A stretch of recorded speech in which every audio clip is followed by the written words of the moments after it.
Have you ever sat in a quiet room, holding your phone, hoping it would ring, but it never does?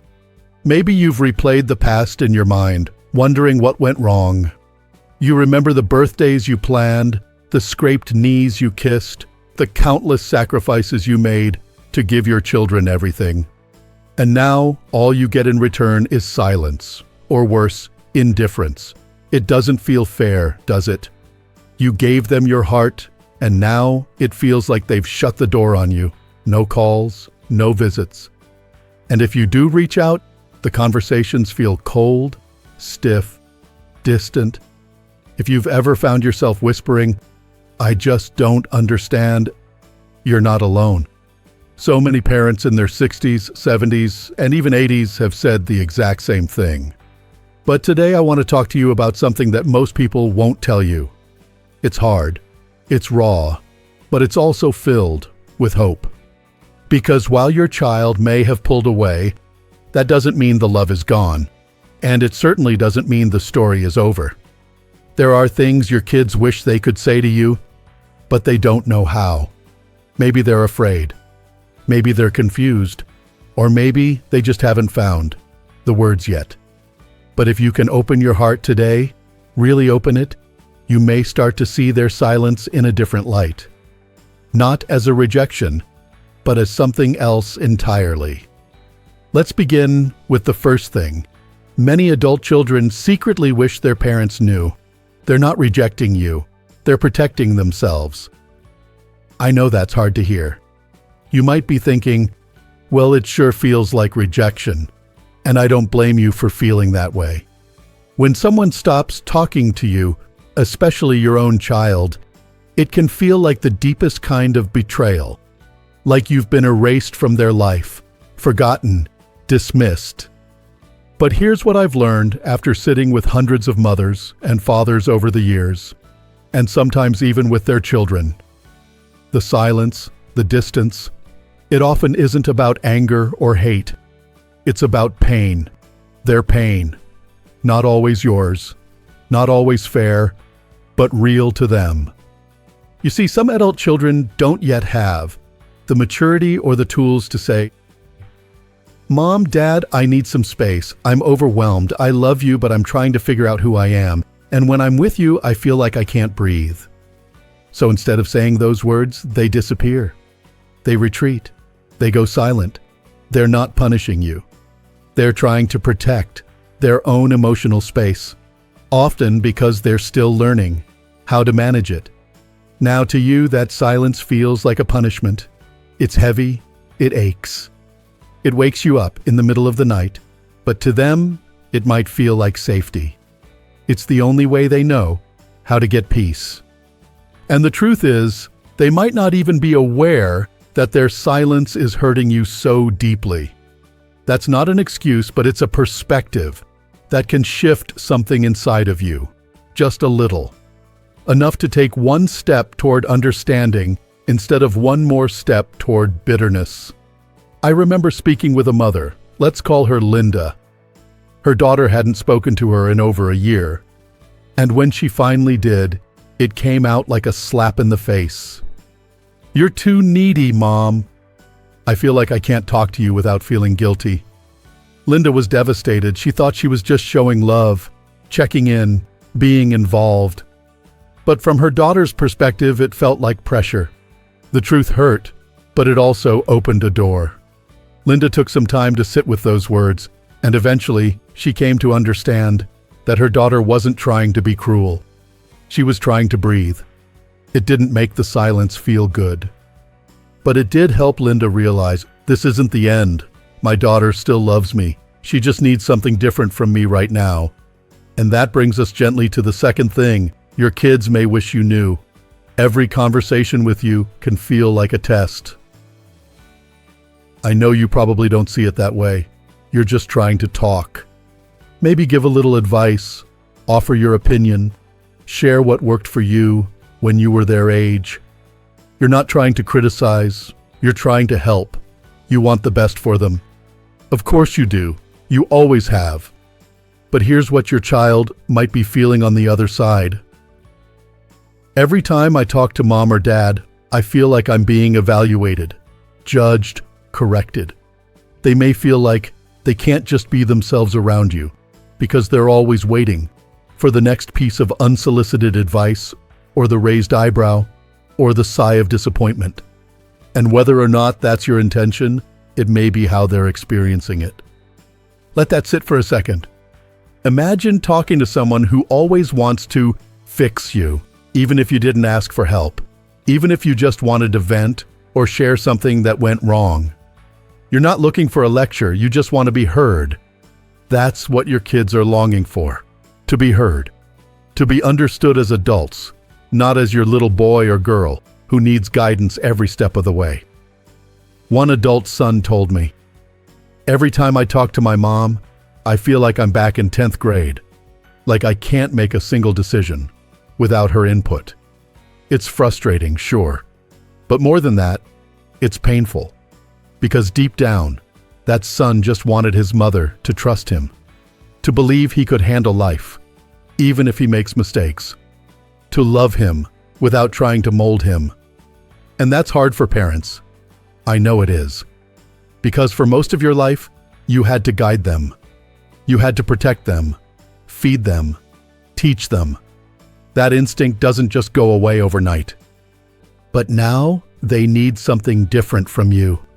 They need you to listen more than you talk, to ask questions instead of offering answers, to trust their process, even if it looks messy. You're not losing your child.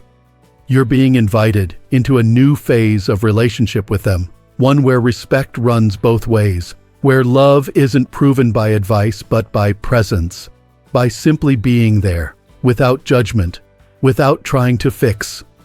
And I know that's not easy, especially if you've been hurt, especially if your child hasn't been kind.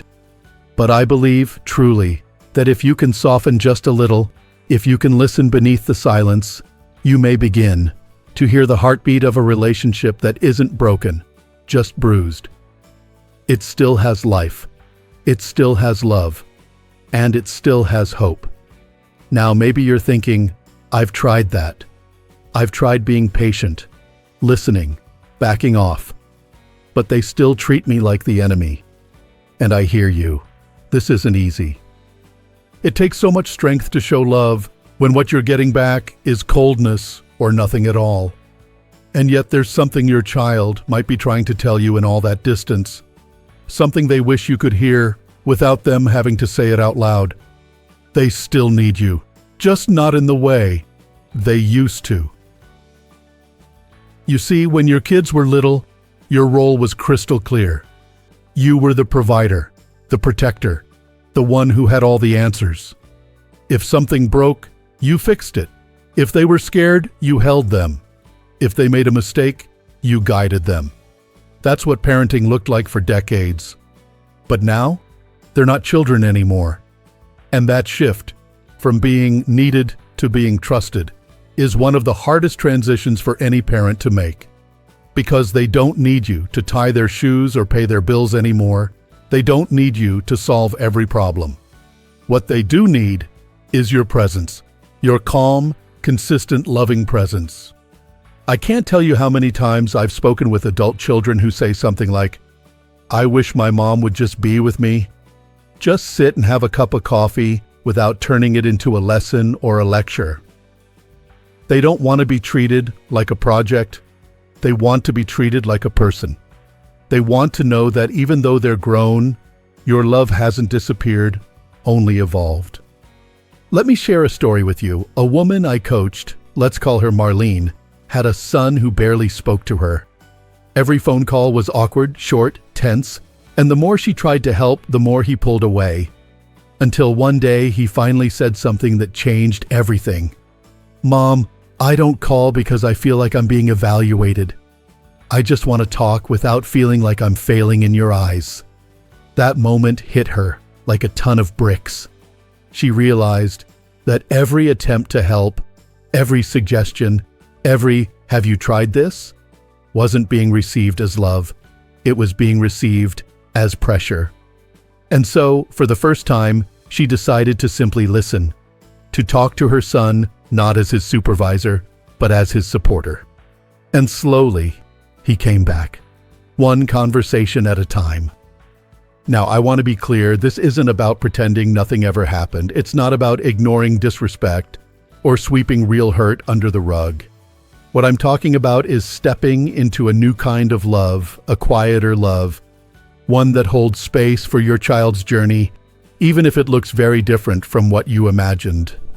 This kind of love doesn't rush to fix. It waits to be invited in. It doesn't interrupt with advice.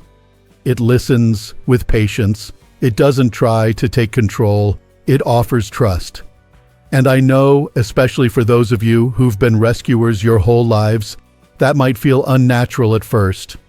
You're used to jumping in, to carrying the weight for everyone, to solving problems before they even appear. That's how you showed love.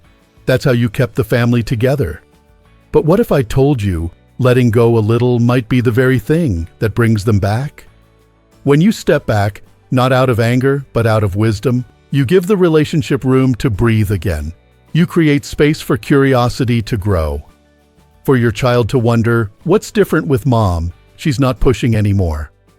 And that curiosity, that's the seed of reconnection.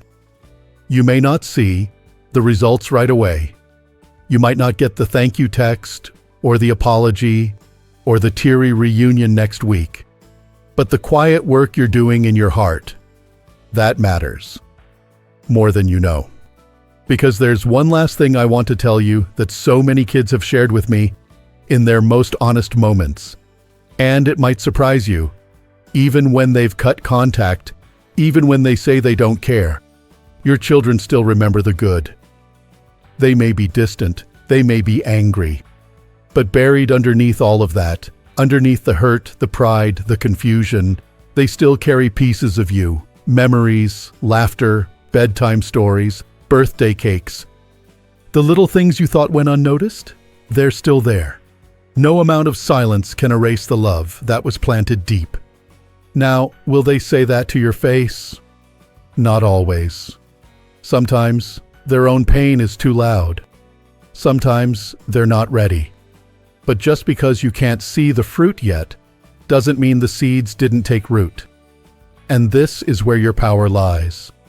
Not in chasing them, not in demanding reconciliation, but in preparing your own heart for peace. Whether they're ready or not, this is your healing work. Because the truth is, many parents wait for their children to come around so they can feel better. But healing doesn't start with them. It starts with you, with your willingness to look inward, to be honest about what happened, to forgive yourself for what you didn't know back then, to forgive them for the walls they've built, and to do the inner work that sets you free, no matter what your child chooses. When your heart is whole, you don't need to beg for love. You become love. You radiate it. You attract it. And yes, sometimes you even restore it. So if you're holding on to shame or guilt or regret, take a breath. You're still here. You're still growing. And the fact that you're even watching this, the fact that you're still searching, still hoping, still open, that means there's more to your story. It's not too late. Not for you. Not for them. Not for the relationship. And if your child has said hurtful things to you, things that cut deep, things that still echo in your mind, I want to gently offer you this.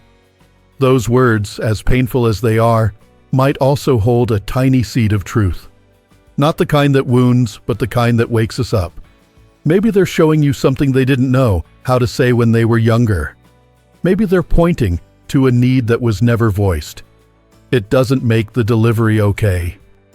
But sometimes, hidden inside the harshest words, is the beginning of healing. You can't force it. You can't rush it. But you can be ready for it. And when that door cracks open, whether it's a text, a phone call, or a whisper of vulnerability, you'll be ready. Because you've done the work. Because you've softened your heart without losing your dignity. Because you've stopped trying to win the argument and started choosing the relationship. And that is the kind of love that changes everything. If you've made it this far, I just want to say this. Thank you. Thank you for being brave enough to listen, to reflect, to even entertain the idea that healing is still possible, because it is. And here's the truth I want to wrap this entire conversation around. You are not alone. Not in your confusion, not in your pain, not in your wondering what went wrong. You're not the only parent who has cried quietly when no one was watching, or gone through old photos looking for answers in your child's younger eyes. And you are certainly not the only one who's asked yourself, did I fail them somehow? But what if we stop asking whether we failed and start asking how we can grow from here? You see, when your child pulls away, especially without giving you closure, it feels like a rejection. A personal, direct rejection of your love, your effort, your role in their life. But as we've talked about many times, it's not rejection at all. It's not even about you in the way you think. Sometimes it's about them trying to find their own way, stumbling through their own emotions, setting boundaries they never learned how to set. And yes, sometimes they do it clumsily, harshly, even cruelly. But your job now isn't to fix them. Your job is to love them in a new way. Not the kind of love that comes with strings, expectations, or deadlines. Not the kind of love that says, I'll wait, but only for so long.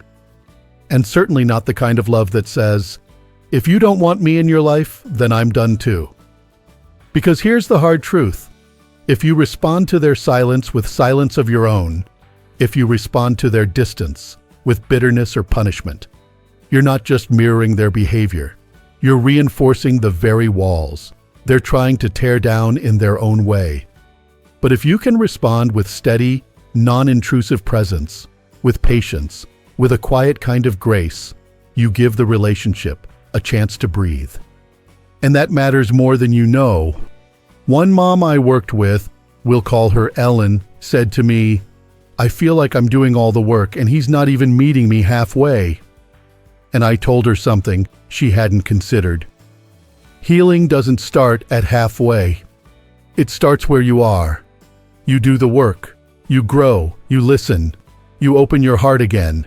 Not because it guarantees an outcome, but because it transforms you. And when you are transformed, you carry peace no matter what happens next. You become the calm in the chaos. You become the safe harbor they may one day return to. Because no matter how far they go, no matter what they say, most children, deep down, want to believe that their parents are still rooting for them. That no matter how big the mess, they're still loved. Not loved perfectly, just loved patiently. And look, I get it. Some of you have been through real trauma. Some of you have been mistreated, disrespected, even cursed at by your own kids. This is not about excusing toxic behavior or pretending things didn't hurt. You're allowed to feel all of it, the pain, the anger, the confusion. But don't let that pain write the end of the story. Because you too deserve healing. You too deserve to be seen, not as just a mom or a dad who's trying to make it right, but as a human being who did the best they could with what they had. And you're still growing, still becoming, still choosing love over fear. If your child is not ready to hear your voice, then let your peace speak louder than your pain. If they don't want your advice, give them your silent support. If they don't want your presence right now, trust that your absence won't erase your love. And most of all, please hear this, don't cut them off. Not because they deserve it. Not because you owe them anything. But because when you cut someone off, you also cut off a part of your own heart. And that's not freedom. That's just another kind of wound. So if you're watching this and you're angry or tired or numb, I want you to pause for just a moment. Place your hand over your heart. Take a deep breath. You are still worthy of love. You are still capable of change. You are still part of your child's story, even if they haven't written you into this chapter. And that chapter, it can still turn. I've seen it happen. I've seen mothers who hadn't spoken to their daughters in years finally sit across a kitchen table and cry together. Not because everything was perfect, but because they had both done the work. I've seen fathers who once controlled every decision finally learn to just be present, and that quiet presence turned into laughter again. And I've seen sons and daughters who once slammed the door, open it, slowly, cautiously, but open it all the same. Because love doesn't vanish. It gets buried, it gets bruised, but it doesn't die. And if you're still breathing, there's still a chance to uncover it. Not by force, not by guilt, not by grand gestures, but by healing your own heart, by doing your own inner work, by becoming the kind of parent who loves without needing control, listens without interrupting, and lets go without giving up. So, my friend, here's what I want you to carry with you after this conversation. Your child may not be able to tell you what they need. They may not know how to ask for space without sounding cold. They may not remember to say thank you for all you did. But they still think of you. They still carry pieces of you. Some they're proud of, some they're still learning to understand. And they still, deep down, want to feel connected. Maybe not today, maybe not tomorrow, but someday. So keep your heart open. Keep your love steady. Keep choosing grace even when it's hard. And in the meantime, take care of yourself. You are not just a parent. You are a whole, growing person. You deserve support. You deserve clarity. You deserve peace. If this conversation stirred something inside of you, if you feel a little lighter, or maybe a little more seen, don't walk this journey alone. Talk to someone, journal, pray, reflect, reach out if you need to. And if you're finding value here, I hope you'll take a moment to subscribe to this channel, Strong Elderly Life. We create these messages to help people like you, people who have lived, loved, and lost, but who are still choosing to grow, still choosing to heal. Leave a comment below if this spoke to you, or simply say, "I'm ready to heal." That's enough. Because healing begins with one small step, and you've already taken it. So here's to love that evolves, to relationships that can be restored, and to living your best, most peaceful life at any age. Take good care of your heart. It's still beating for a reason. You are not forgotten. You are not finished. You are loved. Always.